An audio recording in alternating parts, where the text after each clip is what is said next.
우리 1장 1절 보십니다. 학교에서 1장 1절. 다리오 왕 2년 6월 곧 그달 초하루에 여호와의 말씀이 선지자 학교로 말미암아 스알디엘의 아들 유다 총독 수룹바벨과 여호사닥의 아들 대제사장 여호수아에게 임하니라. 지금 우리가 늘 공부할 때 우리 구약 성경이라고 하는 것은 끊임없이 하나님께서 우리 이 세 직임을 가지고 설명을 하는 그리스도 언약이라고 그랬어요. 그리스도 언약. 그리스도 언약에 물론 우리 복음서에 이야기하는 것처럼 직임, 신분, 사역, 품위 이 네 가지 주제가 구약 성경에 다 이 내용들이 포함되어 있는 겁니다. 그래서 우리가 사무엘서를 보게 되면 우리 어떻게 직임을 통해 가지고 중명 몸된 교회를 그 선민국가를 창건했는가에 대한 내용이 확인되어 있잖아요. 그러면 지금 우리가 이제 이 에스라 느헤미야 에스라라고 하는 그 성경에 해당되어지는 역사적 배경이에요. 지금 이 배경은.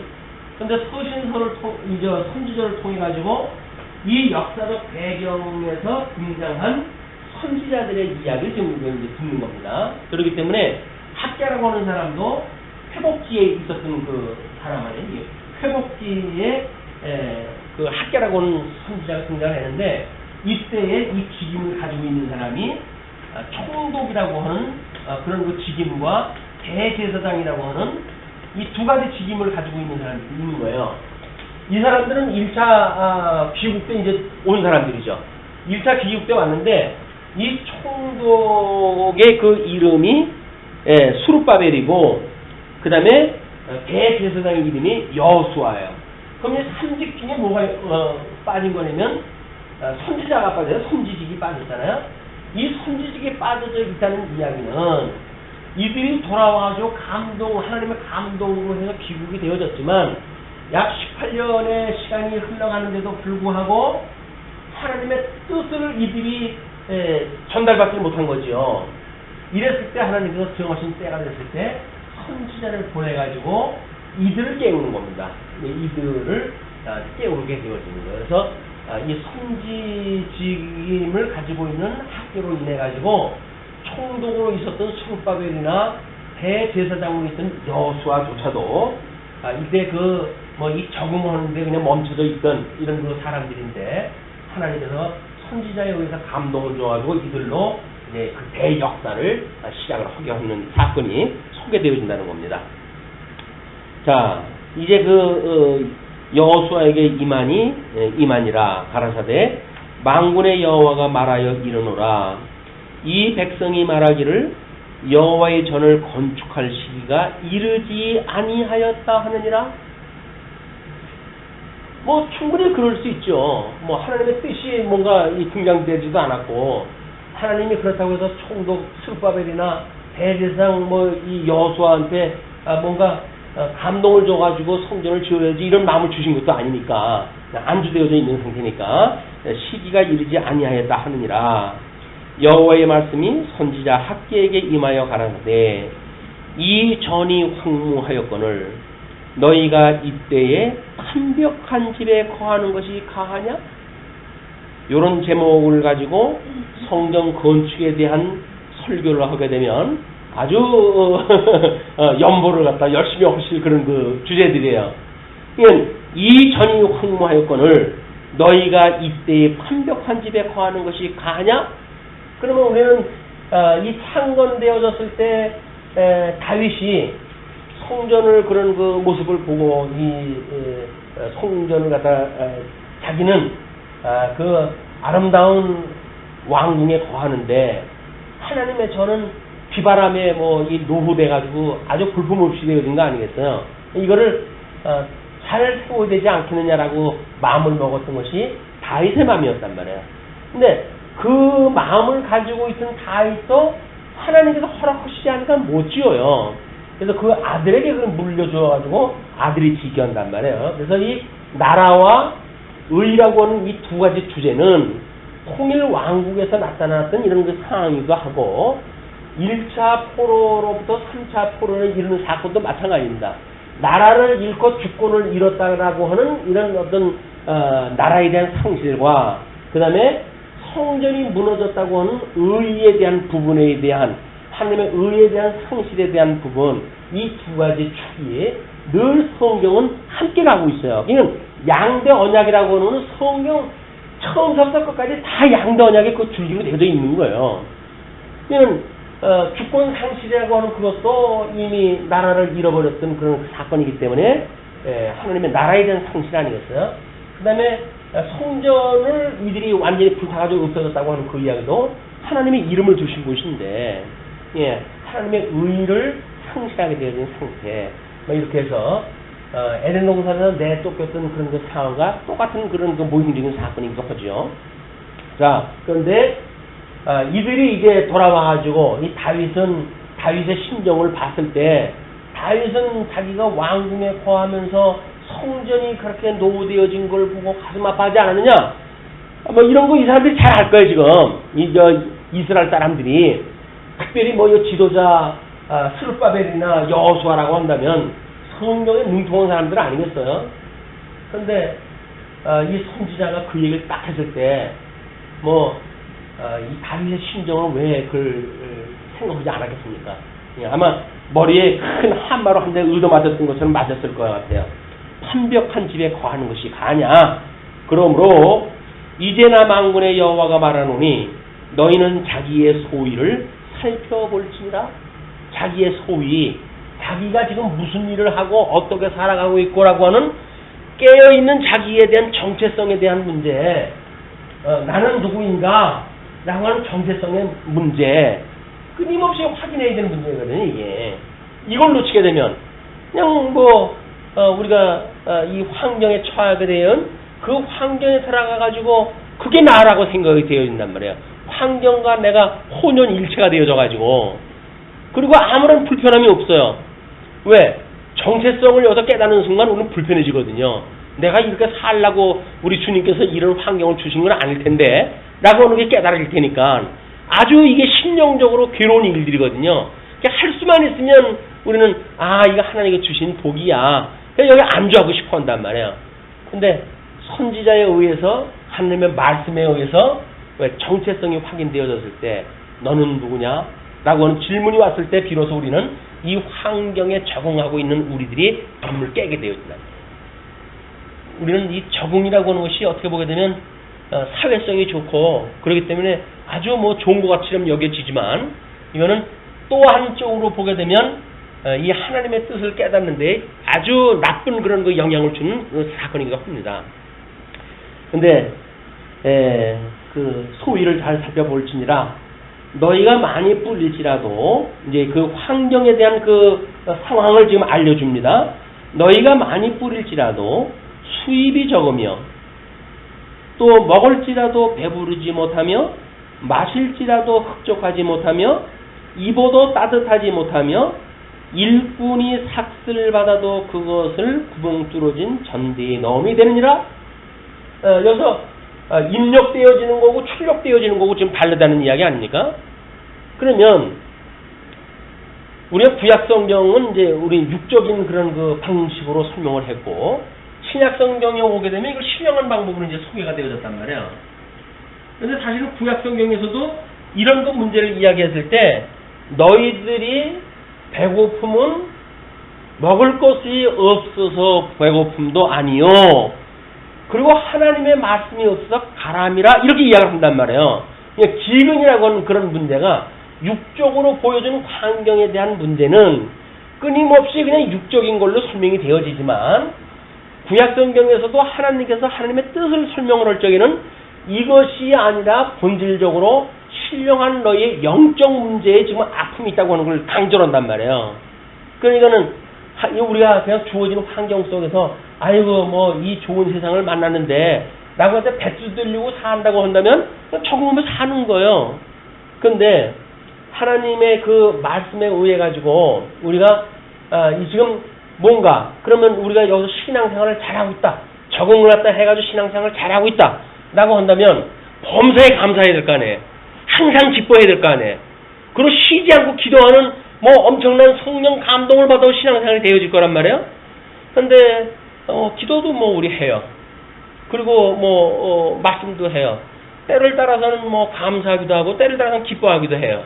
근데 정말 범사에 감사하고 항상 기뻐하는가?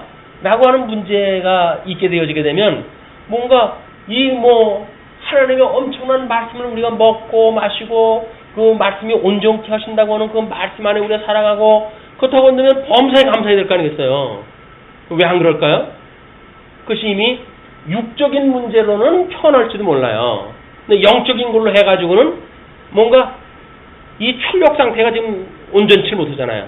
입력되어진 어떤 그런 그 하나님께 주신 환경보다 출력되어 있는 우리의 신앙생활의 본질, 뜻을 분별하고 영적 예배를 드리는 출력 상황이 문제가 만들어진 거예요. 뭐 자연 법칙이 원래 입력되어지는 거에 여기 손실 부분이 있고 그리고 출력되어지는 거예요. 이건 어쩔 수 없이 우리 하나님께 주어진 법칙입니다. 일반 법칙. 로스가 만들어지기 때문에 그때 마찰력들 만들어지고 이거를 제거시킬 수가 있는 걸 만들게 되면 이건 세계에서 이거는 아주 가장 중요한 그 특허가 되어진다는 거 아닙니까? 한국 사람이 그걸 지금 만들어냈대요. 무한동력으로 해가지고 일단 시작만 해놓으면 출력되어지는 그것이 입력되어지는 것보다 더 많은 걸 빼내는 그런 발전기를 만들어냈다는가 그래가지고 설레발을 치고 그러더라고요. 그래서 박 대통령한테 그거를 이야기를 갖다 해가지고 이게 창조 경제다. 이것만 하면은 세계에서 유명한 그런 돈을 긁어모으는 사람들 100명이 있어도 안 될 만한 그런 자산이다. 이렇게 이야기를 하는데 그 정도가 될 것 같았으면 무슨 난리가 났을 텐데 조용한 거 보니까 그냥 정신없는 사람이 하는 얘기가 아닌가 모르겠어요. 어쨌거나 환경을 통해 가지고 주어진 일에 우리가 왜 범사에 감사하지 못할까? 이 뜻을 해석을 하는데 왜 범사에 감사하지 못할까? 뭔가 불만이 있고 뭔가 내 뜻에 맞지 않는 게 있단 말이에요. 그럼 그 이야기는 뭐예요? 신령한 것을 해가지고 지금 배가 고프고 목이 마르고 하는 현상이 만들어진 거 아닙니까? 근데 우리는 이걸로 영적인 신령한 해석으로 떨어지질 않고 육적인 거에 머물러져 있으면 이만한 삶이면 됐지 더 부를 게 뭐 있냐 이러고 그냥 여기 안주를 갖다 하게 되어지는 거죠. 지금 이 상황이 똑같은 거예요. 지금 너희들한테 많이 뿌린다고 하더라도 수입이 적어요. 그럼 아침에 일찍 일어나는 새는 먹이를 갖다 많이 찾는 데나 그렇지 않습니다. 짐승이라고 하는 건 자기가 먹을 만큼만 먹으면 더 이상 안 먹어요. 근데 사람인가요? 다고 해가지고 먹고 썩을 만큼 집어넣어놓고 있으면 이유가 뭐가 있어요. 일찍 일어나가지고 많은 먹이 찾아가도 모르겠어요. 지 먹을 거 먹으면 끝나는 건데.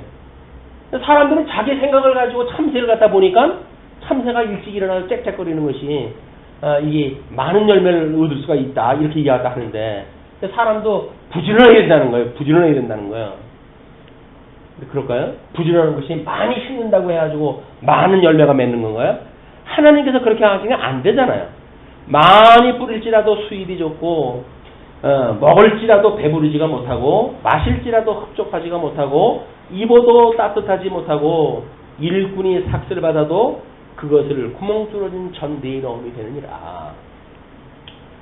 요즘 경제가 어려워지고 그러니까 우리 아들네가 로운이 유치원 문제 때문에 집동네 교회로 이제 등록을 했다는 거 아니에요. 등록을 했는데 공무원에다가 교사 부부라고 하니까 야 이거 보물 들어왔다고 우리 교회. 그래가지고 그냥 그렇게 그냥 아주 그냥 환영이 대단하더래요. 신입교회를 받으라는데 공무원 아들이 바빠가지고 직장 나가는 밤에 신입교육도 제대로 못 받고 이제 그래가지고 실망을 갖다 할 텐데 공무원은 안전할 것 같잖아요. 어려운 때 공무원들 주는 봉급을 또박또박 받으니까. 근데 부러진 전대에 넣었는데 그거를 새 나가는 거. 아니 수입이 일정해가지고 안정적일 수는 있을 것 같죠. 근데 하나님께 흔들어 놓으려고 그러면 사건 사고가 만들어지게 하는 거예요. 그래가지고 생각지도 않았던 돈이 나가요. 근데 하나님께서 은혜로 붙들어 주시게 되면 조그만 돈을 가지고 살아가는데도 불구하고 하나님께서 붙들어 주시니까 그냥 그거 가지고 뭐 먹을 것이 있고 입을 것이 있은지를 이쪽에서 족한 줄 알고 살아가게 되는 은혜를 깨닫고 살아가게 되니까요. 이게 하나님의 은혜란 말이에요. 이거 많은 거 가지고는 소용이 없어요. 여기서 우리가 누리는 게 중요하지. 지금 학계서가 이 학계 선지자가 우리들한테 아주 머리에 쏙 들어오게끔 예를 들어서 설명을 하는 거야. 그러면서 7절에 이렇게 이야기를 합니다. 13절까지 그 11절까지 성전 재건을 촉구하는 문제인데, 자, 나 만군의 여호와가 말하노니 너희는 자기의 소위를 살펴볼지니라. 너희는 산에 올라가서 나무를 가져다가 전을 건축하라. 이제 개인적인 문제로부터 성전이라고 하는 문제로 이제 확대가 되어져 가죠. 우리는 이제 성도도 마찬가지 아니에요. 지어져가는 성전으로 해서 성도인데, 이 성도가 모여져 있는 것이 우리가 이제 교회란 말이에요. 교회. 그러면 지어져가는 성전으로서의 어떤 성도의 삶이 충만하다고 한다면 교회 생활도 충만한 삶이 되어지죠. 그런데 성도들이 그냥 개인 삶에 안주하다가 보게 되면 교회 생활도 마찬가지인 거야. 이 교회의 모습은 성도의 모습이랑 똑같습니다. 교회가 뭐 이러냐 저러냐 할 이야기가 없어요. 왜? 우리들이 그러니까 그런 거니까. 그러니까 이게 지금 이게 그런 그 이야기야. 또 너희 소유를 살펴볼지라 이렇게 하면서 산에 올라가서 나무를 가져다가 전을 건축하라. 솔로몬 때 이 성전을 지을 적에는 자그만치 뭐 대단한 그런 나무를 국제적인 그런 그 환경 속에서 수입을 했다 하고 이래야 성전을 짓잖아요. 지금 입장이 그렇지 않은 거야. 현재 있는 입장에서 현재 있는 환경을 하나님께 주신 거라고 너희들이 믿는다고 한다면 그 나무를 가지고 성전 지어라 그 이야기예요. 때가 안 됐다고? 그 이야기가 아니라 그리하면 내가 그로 인하여 기뻐하고 환경이 크다고 해서 하나님 기뻐하신다는 거 아니겠어요? 그걸 가지고 있는 환경을 가지고 하나님의 전을 건축했을 때 하나님께서 그로 인하여 기뻐하신다. 그럼 우리가 신명을 보시는 하나님을 볼 수가 있는 거죠. 또 영광을 얻으리라. 나 여호와가 말하였느니라. 너희가 많은 것을 바랐으나 도리어 적었고 너희가 그것을 집으로 가져갔으나 내가 불어버렸느니라. 뭐 하나님 신성쟁이 노인네처럼 보이는데 이 하나님께서 징계 우리 이제 지난 그 주일날 징계에 대한 공부를 했잖아요. 하나님의 사인을 보내시는 거예요. 지금 사인을. 왜 이건 넉넉한데도 불구하고 끌끌하고 내가 이렇게 뭐가 찝찝하지? 라고 하는 문제는 하나님께서 우리한테 뭔가 사인을 보내는 거예요. 내가 좀 영적으로 해가지고 하나님 내 뜻을, 내 기뻐하는 뜻은 넌 생각 없이 네가 기뻐하는 뜻을 따라서 네가 살아가고 있구나. 그 이야기란 말이에요. 근데 여기서 우리는 요게 뭔가 부족해서 그러나 해가지고 거기다 땜빵하고 여기다 땜빵하고 뭐 이렇게 해가지고 뭘 온전히 만들어가지고 쓰려고 그러는데 소용이 없어요. 하나님께서 푹 불어버렸대잖아요. 안 되는 거예요, 이게. 그러면서 또 이렇게 이야기를 해요. 나 만군의 여호와가 말하노라. 이것이 무슨 연고뇨? 내 집은 황무하였으되 너희는 자기의 집에 빨랐습니다. 이기적인 것. 성도는 자기의 유익을 구하지 않는다 그랬잖아요. 자기의 유익을 구하지 않는 것이다. 이것이 사랑이란 말이에요. 이 사랑이라고 하는 것은 이웃사랑의 중매 몸된 교회를 통해 가지고 성도의 사랑이에요. 이 성도가 서로 교통함. 이걸 우리가 이제 사도신경 외울 때마다 그러잖아요. 중매 몸된 그 교회와 공교회와 성도의 교제와 이걸 이야기하는 것은 성도들의 교제를 나누는 걸 통해 가지고 하기 때문에 이기심에 의한 삶이 아니라 철저하게 사랑에 의한 삶이 하나님의 뜻이라고 깨닫게 되어지는 거란 말이에요. 그런데 이 중매 몸된 교회의 삶에 대한 의미가 반감되어지게 되면 성도들은 각자가 이기주의적인 생각을 가지고 살아가게 되어지는 거예요. 그러니까 그것은 하나님의 이 사랑을 하지 않는 일이기 때문에 결국은 성도이지만 어디에 살아가고 있는 겁니까? 죄 가운데 살아간다. 죄 가운데 살아가고 있는 것이다. 그러므로 너희로 인하여 하늘은 이슬을 그쳤고 땅은 산물을 그쳤으며 하나님께서 모든 언약대로 역사를 섭리하실 때 창조를 먼저 하셨잖아요. 근데 그 창조하셨던 거는 언약대로 이루시는 언약 성취 섭리를 하시기 위한 배경이었어요. 근데 언약 성취 섭리를 갖다 해갈 때 인간들이 이런 하나님의 환경에 대한 오해가 있을 때 하나님께서는 그걸로 인해 가지고 이슬을 그치게 하고 땅은 산물을 그치게 하신다. 뿐만 아니라 내가 한재를 불러 이 땅에 산에 곡물에 새 포도주에 기름에 땅의 모든 소산에 사람에게 육축에게 손으로 수고하는 모든 일에 임하게 하였느니라.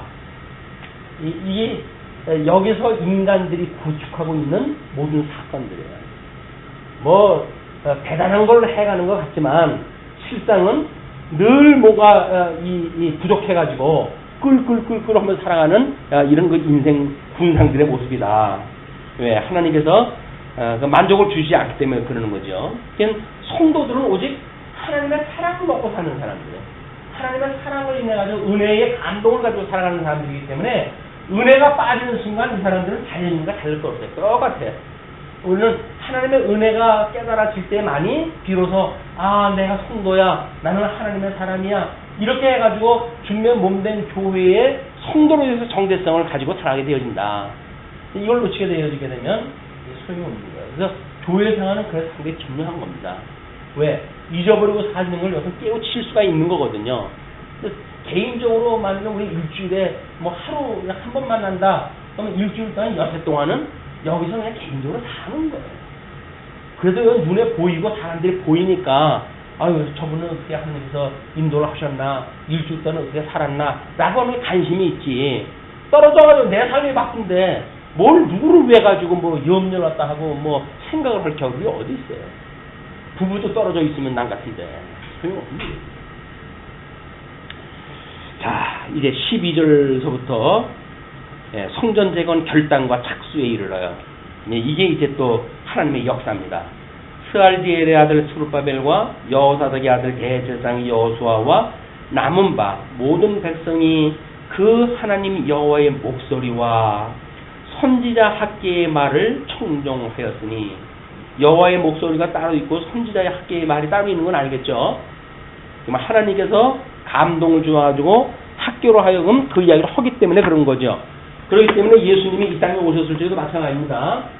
내가 다른 보혜사를 너희한테 보내줄 것인데 나는 가고 새로운 보혜사가 오는 것이 너희들한테는 더욱 좋은 것이야. 그 이야기예요. 왜? 시공간에 이 어떤 제한을 받는 그 공간 속에서 예수님이 우려고 영원히 있는다라는 건 의미가 없어요. 그래서 주님은 승천해서 하나님 보좌 우편에 계시고 그의 영이 성령을 보내주셔가지고 주님께서 주님의 몸된 교회를 자기의 그 몸된 지체를 온전하게 해가신다. 그게 천상사역이라고 그러지 않았어요. 그건 보이지 않는 성령의 감동을 보고 살아가는 사람들이란 말이에요. 이게 믿음으로 살았기 때문에. 자, 때에 하나님 여호와께서 그를 보내셨음을 인함이라. 백성이 다 여호와를 경외하며 때에 여호와의 사자 학계가 여호와의 명을 의지하여 백성에게 고하여 가로되 나 여호와가 말하노니 내가 너희와 함께 하노라 하셨느니라 하니라. 이게 놀라운 은혜란 말이에요. 함께 하신다. 우리 임마누엘 되시는 성탄절 지낸 지가 얼마 안 됐지만 우리 주님께서 우리와 함께 하신다고 하는 것이 이것이 은혜인 거예요. 지금 성령을 보내줘서 성령이 우리와 함께 하시잖아요. 주님이 우리와 함께 하는 걸 끊임없이 깨닫게 하신단 말이에요. 주님의 몸된 교회를 통해 가지고. 그래서 우리가 성령을 믿사오며 우리 예수님의 그 삶이 끝난 뒤에 성령을 믿사오며 교회와 성도의 교제와 죄를 용서해 주는 것과 그다음에 우리 다시 사는 것과 그리고 영원히 사는 것, 몸의 부활, 영원히 사는 것을 내가 믿습니다라고 신앙 고백을 하는 겁니다. 성령의 감동이 여기서 되어지는 거니까. 자, 그러면서 우리 모세가 여호수아한테 인수인결제도 마찬가지죠. 나와 함께했던 하나님이 너와 함께 할 거야. 그러니 너는 담대하라. 이렇게 이야기를 하잖아요. 지금 이걸 작은 협의적인 문제로 한다면 538년에 고레스 임금을 통해 너희들 돌아오게 했던 그 하나님께서 오늘날 너희에게 성전을 짓게 하실 거야 라고 하는 이야기가 똑같은 거예요. 왜? 그때나 이때나 그 하나님이 해가시는 일이니까. 그래서 여호와께서 스알디엘의 아들 유다 총독 수룹바벨의 마음과 여호사닥의 아들 대제사장 여호수아의 마음과 남은 바 모든 백성의 마음을 흥분시키심에 그들이 와서 만군의 여호와 그들의 하나님의 전 역사를 하였으니, 말씀을 듣자마자 즉각적인 반응이 일어나가지고 성전을 짓기 시작을 합니다. 우리는 뭐 하나님의 말씀을 따라서 신령한 교회를 짓는 일이 바로 이 일이겠죠. 때는 다리오 왕 2년 6월 24일이었더라. 초하룻날 6월 그 초하룻날 이제 그 이야기가 시작이 되었는데 24일 만에 완전히 이 사람들이 감동을 받고 역사를 시작을 했어요. 그러면 뭐 한 달도 안 돼가지고 이런 놀라운 역사가 이제 일어나죠. 그러면서 2장으로 넘어가면서 성전 중건 언약과 보호에 대한 약속이 시작이 되어집니다. 먼저 2장 1절로 9절까지 새 성전의 아름다움과 영광을 소개합니다. 7월 곧 그달 24일에 이제 6월 달이 됐고 이제 한 달이 넘어간 거예요. 곧 그달 21일에 여호와의 말씀이 선지자 학개에게 임하니라. 가라사대 너는 스알디엘의 아들 유다 총독 수룹바벨과 여호사닥의 아들 대제사장 여호수아와 남은 백성에게 고하여 이르라. 너희 중에 남아있는 자 곧 이전에 이전 영광을 본 자가 누구냐? 그래서 이제 어떤 사람들은 이 학개가 상당히 나이가 많은 고령의 선지자라고 이렇게 이해를 합니다. 왜냐면 아마 586년에 이들이 이제 끌려갔잖아요. 이제 마지막 3차 전쟁에 끌려갔다고 한다면 538년에 만약에 고레스에 의해 돌아오게 했고 성전의 기초를 놓게 했다고 한다면 이들은 사실 70년을 사는 사람들이 아니죠. 마지막 때 포로로 끌려갔다고 한다면 요 14년에다가 약 한 52년 정도 세월이 흘렀을 때니까 70 먹고 뭐 그걸 알만한 때고 그러면 뭐 전부 90세 정도 넘었어야 되지 않느냐 이렇게 보면 그렇지만도 않다. 1차, 2차, 3차의 포로에 1차, 2차, 3차의 어떤 귀환이라고 하는 그런 특성을 놓고 본다고 한다면 586년에 망했을 때의 사람이 20세라고 20세라고 한다면 538년에 와가지고 성전 기초를 갖다 놓았을 때 그는 사실은 얼마 안 돼요. 그걸로 봤을 땐. 예, 그렇기 때문에 충분히 볼 수 있는 사람들이 많이 있을 수 있다. 그 이야기입니다. 그런데 너희들한테 이제 그걸 본 자가 있느냐? 누구냐? 그걸 이제 묻는 거예요. 예, 이제 이것이 너에게 어떻게 보이느냐? 성전 기초에다 이제 지금 먼저 이제 성전 기초를 놨으니까 그 기초 위에 돌 위에 돌 하나씩 뭐 더 올라가는 그런 그 역사가 벌어졌는지도 모르겠죠. 예, 그런 것들을 너희들이 어떻게 보이느냐? 이것이 너희 눈에 보잘것이 없지 아니하냐? 솔로몬 성전에다 비유를 하게 되면 보잘것 없죠. 그들이 돌 위에 돌 하나 남지 않도록 예루살렘 성전이 다 회파가 되어지는 그런 그 상황 속에서 뭐 대단한 규모의 그 성전을 봤던 사람들 아닙니까? 그런데 지금 다시 짓는 거 현재 주어진 여건 속에서 이걸 성전을 짓는다고 하니 규모가 초라하기 짝이 없을 거야. 그러니까 그걸 묻는 거예요. 너희들 눈에 보잘것이 없지 아니하냐? 그러나 나 여호와가 이르노라. 수룹바벨아 스스로 굳세게 할지어다. 여호사닥의 아들 대제사장 여호수아야 스스로 굳세게 할지어다. 나 여호와의 말이니라. 이 땅 모든 백성아 스스로 굳세게 하여 일할지어다. 내가 너희와 함께 하노라. 만군의 여호와의 말이니라. 자, 있는 조건을 가지고 지금 여기서 있는 환경을 가지고 이 대응적인 성전을 짓고 있는 이런 그 입장에서 봤을 때 너희들이 과거에 그런 그 성전의 환경의 문제로만 본다고 한다면 이게 보잘것없는 거 아니냐? 그러나 너희들이 보잘것없는 성전을 짓고 있을 때 내가 지금 함께하고 있는 거야. 그런 거 이야기예요. 그렇기 때문에 이게 우리 요절 읽었던 데까지 이게 계속 되어지겠죠. 나 만군의 여호와가 말하노라. 조금 있으면 내가 하늘과 땅과 바다와 육지를 진동시킬 것이요. 이 시내산에서 율법 받았을 때 나타나는 현상 아닙니까? 그러니까 이 천지가 진동되어진다는 이야기는 지각 변동이 일어난다는 이야기예요. 그것이 자연적인 어떤 뭐 천재지변에 대한 문제가 아니라 사회적인 현상으로 봤을 때 나라가 바뀌고 황제가 바뀌고 이런 그 일들이 이제 일어나는 거니까. 그래서 또한 만국을 진동시킬 것이며 만국의 보배가 이르리니 내가 영광으로 이전에 충만케 하리라. 여호와의 만군의 여호와의 말이니라. 그러면 516년에 성전이 지어지는 그 사건을 다니엘서에서 그림으로 보여준 사건이 있잖아요. 이제 그 표로 해가지고 그것이 제일 뒷장에 보시게 되면 다니엘 예언과 역사적 성취라고 하는 것이 소개가 되어지죠. 그러면 606년에 1차 포로가 있게 되어졌고 586년에 3차 포로가 있게 되어졌는데 그 다음에 536년에 1차 이제 그들이 귀환이 되어졌고 그리고 성전 고레스 칙령에 의해서 성전을 짓기 시작을 기초를 갖다 놨지만 반대가 있었죠. 그러나 다리오 1세 때 성전 재건령이 다시 떨어지게 되어지는 거야. 성전 재건령이 떨어져 가지고 516년에 성전이 완성하게 되어진다. 그러니까 지금 이 학계서에서는 성전 재건령 다리오 2세 우리 다리오가 지금 다리오 2년에 이 일이 지금 학계 성자가 벌어진 거 아닙니까? 그러니까 이 다니엘서에서 예언할 적에는 그 다리오에 의해서 재건 칙령이 떨어지고 그 성전이 짓게끔 되어지는 역사가 있게 되어지는 거예요.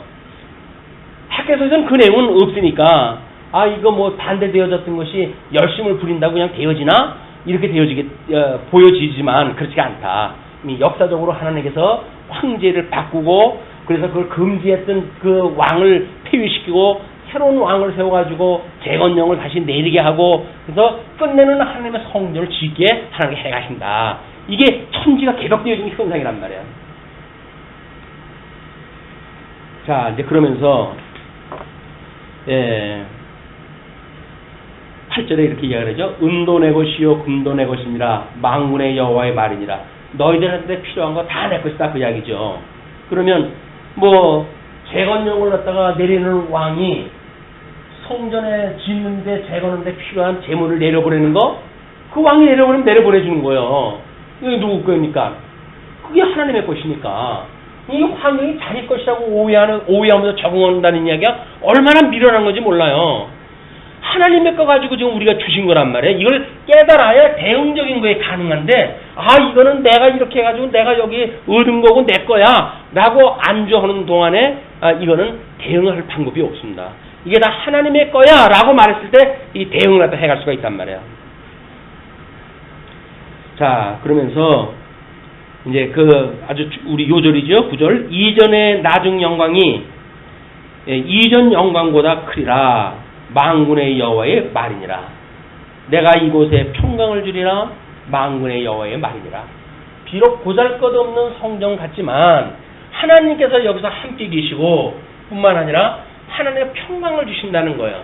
그럼 육적으로 평강을 준다는 이야기는 뭘까요? 주변 국가에서 침범을 갖다 못한다는 이야기예요. 주님의 몸된 교회 주님께서는 뭐라 그랬어요? 주는 그리스도시요 살아계신 하나님의 아들입니다 라고는 신앙 고백 후에 주님의 몸된 교회를 세워가지고 음부의 권세가 무너뜨리지 못하는 교회를 세운다고 그러지 않았어요. 음부의 권세가 교회 못 무너뜨리는 거예요. 뭐가 무서운 거예요 지금 우리가? 뭐가 무서운 거예요? 환경이 무서운 겁니까? 환경으로 인해 가지고 되어지는 걸 무서울 이유가 없는 거예요. 어떨 때? 성령의 충만함을 입으면. 근데 성령이 우리에게 생각세계를 그냥 빼앗아 버리게 되면 어떻게 돼요? 그럼 그냥 환경이 무서운 거예요 이게. 세상 사람들 보는 계산 방법하고 똑같아요. 다를 거 아무것도 없어요. 그런데 하나님의 감동을 입게 되어지게 되면 우리는 세상 사람들하고 전혀 다른 계산이 나와요 여기서. 이게 놀라운 일 아닙니까? 천지가 개벽되어져도 이런 일이 일어날 수가 없는 거지요. 하나님께서 이런 일들을 역사해 가신다. 이것이 성령 감동을 받고 살아가는 성도들의 힘입니다. 말씀의 운동력. 말씀의 운동력은 세상의 논리를 가지고 해석되어지는 게 아니에요. 이걸 뭐 주판화를 튀어가지고 뭐 어쩌고 저쩌고 해가지고 일이 되어지는 거 아닌 거예요. 하나님의 필요 없으면 확 풀어버려요. 많은 거. 근데 없으면 하나님이 확 보조 그냥. 그러면 일이 되어지는 거예요. 하나님의 뜻이 무엇인 걸 분별하는 게 문제지 환경 가지고 이러고 저러고 하는 그 이야기는 전혀 세속적인 해석이다. 이걸 뛰어넘으라고 하는 것이 지금 학계 선지자의 이 메시지인 거죠.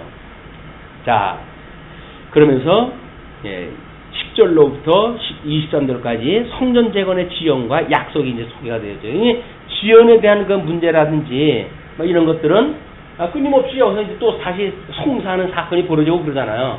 그래가지고 그 사람이 다시 이제 황제가 바뀐 황제가 지나간 뭐 이건 어떤 그 고서를 갖다 쭉 보니까 거기서 성전 지으라고 그랬구나. 고레스라고 한다면 자기네들의 그 초대 왕인데 자기네 머리 같은 그런 왕인데 그 왕이 허라고 그랬던 건데 이게 다른 사람들의 음모에 의해서 이게 방해를 받았었구나. 이걸 깨달아가지고 허기하잖아요. 이것이 하나님께 행하시는 역사다. 자, 오늘 이제 10절로 19절까지 백성들의 죄로 지연되는 성전 재건에 대해서 이렇게 이야기를 합니다. 다리오 왕 2년 9월 24일에 여호와의 말씀이 선지자 학개에게 임하니라. 가라사대 나 만군의 여호와가 말하노니 너는 제사장에게 율법에 대하여 물어 이르기를 제사장이나 또는 그 제사장한테 이 선지자한테 제사장한테 물으라고 그래요. 그 묻는 이유가 이제 두 가지를 물으라고 그러는데 사람이 옷자락에 거룩한 고기를 쌌는데 그 옷자락이 만일 떡에나 국에나 포도주에나 기름에나 다른 식물에 닿았으면 그것이 성물이 되겠느냐 이렇게 물어봐라 그런 이야기예요. 하라. 그랬더니 학개가 물었어요. 학개가 물음에 제사장들이 대답하여 가로되 아니니라. 얘는 지금 이제 옷에다가 여기다 거룩한 어떤 재물을 담가놨어요. 근데 이 옷이 어떤 불결한 것에 닿았을 때 이것이 거룩하기 때문에 이것도 거룩하다고 성경에서 이야기했느냐? 이렇게 물어보는 거예요. 그랬더니 제사장은 성경을 잘 알고 있는 사람이니까 아니다 이렇게 이야기를 했어요. 자, 또 이제 이렇게 이야기를 합니다. 학개가 가로되 시체를 만져서 부정하여진 자가 만일 그것들 중에 하나를 만지면 그것이 부정하겠느냐? 이제 물어봤어요. 시체를 만져서 부정해진 사람이 있어요. 이건 거룩하게 된 이 거룩한 제물인데 부정한 사람이 사체를 만져가지고 부정하게 되어졌는데 이 사람이 또 이제 다른 걸 만졌어요. 그러니까 그것을 부정하겠느냐? 그냥 제사장이 대답하여 가로되 부정하겠느니라. 율법에 이어된 대로 대답을 했어요. 이에 학개가 대답하여 가로되 여호와의 말씀에 내 앞에서 이 백성이 그러하고 이 나라가 그러하고 그 손의 모든 것도 그러하고 그들이 거기서 드리는 것도 부정하니라. 결국은 다 부정한 걸 만나가지고 부정한 것들에 전부 오염되어져 가지고 너희들이 살고 있는 지금 이 16년의 세월이 이 지금 뭐 몇 년이라 했어요. 지금 그 38년에 와가지고 520년이 됐으니까 약 12년의 그런 그 세월 여정에 살아가는 동안에 너희들이 이슬 한번 살았단 말이에요. 끊임없이 오염되어지는 문화 속에서 세속주의적인 오염 속에 너희들이 살아왔다. 그런 그 이야기죠. 그러니까 그 손의 모든 일도 그러하고 그들이 거기서 드리는 것도 부정하니라. 이에 청컨대 너희는 오늘부터 이전 곧 여호와의 전에 돌이 돌 위에 첩 놓이지 않았던 때를 추억해라. 시작이 아주 안 됐을 때, 황폐하게 포기했을 때, 그러나 이제는 뭔가 시작이 되어져 가지고 돌 위에 돌이 올라가고 성전의 모습이 이루어져 가고 있단 말이에요.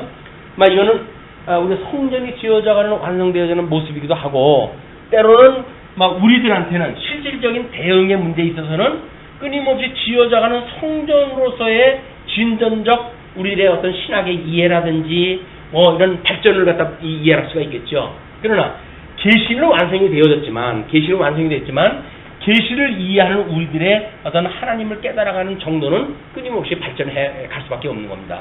그런데 그렇게 되어진 것처럼 돌이 돌 위에 첨 놓이지 않았던 때를 추억하라. 그때에는 20석 곡식더미에 이른즉 10석뿐이었고, 곡식더미를 갖다 해놨는데 20석에 쌓여 있었어요. 그런데 가서 봤더니 십석뿐이 없어요. 그 십석은 어디로 간 거야? 뭐 벌레가 먹었든지 뭐 다 이게 다 빼간 거야. 뭐 요즘은 하도 물건들이 많으니까 뭐 우리 냉장고에 하도 물건을 갖다 놓게 되면 안에 건 썩어 나가잖아요. 썩어 나가요. 그래서 청소를 대청소를 갖다 뭐 한 달에 한 번 한다. 그럼 속에 썩은 거 다 버려야 되잖아요.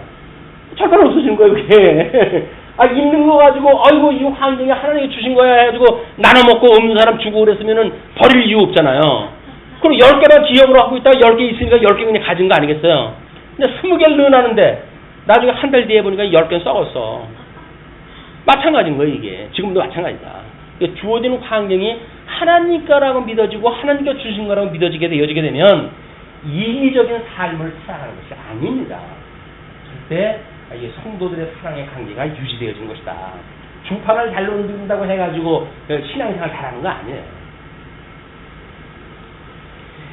자, 그뿐만 아니라 포도주 틀에 50그릇을 기르러 이른즉 20그릇뿐이었다. 어느니라 20그릇도 누가 띵을 쳤어요. 나 만군의 여호와가 말하노라 내가 너희 손으로 지은 모든 곳에 폭풍과 곰팡과 우박으로 쳤으나 너희가 내게로 돌이키지 아니할선이라. 우리가 어떤 그 만족함이 없을 때, 만족함이 없을 때, 우리는 지족을 배우는 성도들의 삶 안에서 만족함이 없다고 하는 그런 때에 이것이 하나님의 이 뜻을 내가 뭔가 해석을 잘못하고 있구나 이렇게 보면 틀림이 없어요. 왜? 하나님의 뜻을 알게 되면 좋게 될 거 아니에요. 그분 한 분 가지고 우리는 만족하되면요. 우리는 오직 예수 그리스도 그분 한 분만으로만 족하되면요. 그 성령이 감동을 주게 되면 우리는 족한 그분하고 살아가니까 부족함이 없을 거예요. 그런데 하나님의 말씀을 잊어버리게 되면 이것도 모자라고 저것도 모자라고 이것도 이랬으면 좋겠고 저러면 좋겠고 불만이 자꾸 만들어지는 거야. 그 불만이 만들어지는 것이 결국은 하나님께서 불어버린 거예요. 없어지게 만든 거예요. 너희는 오늘부터 이전을 추억하여 보라. 9월 24일 곧 여호와의 전지대를 쌓던 날부터 추억하여 보라. 곡식 종자가 오히려 창고에 있느냐? 포도나무, 무화과나무, 석류나무, 감람나무에 열매가 맺지 못하였느니라. 그러나 오늘부터는 내가 너희에게 복을 주리라. 하나님이 함께 하신다고 하는 것이 신령한 복으로 이제 오겠죠. 그래서 20절 부터 23절까지 스룹바벨이 하나님 신앙과 영광을 얻게 되어지는 것이 소개가 되어집니다. 그날 24일에 여호와의 말씀이 다시 학계에게 임하니라. 가라사대 너는 유다 총독 스룹바벨에게 고하여 이르라. 내가 하늘과 땅을 진동시킬 것이요. 이건 이제 단순한 천재지변이라고 하는 것보다는 그러나 하나님의 섭리의 표현이나 이런 걸 읽어내는 것이 그렇다는 거죠.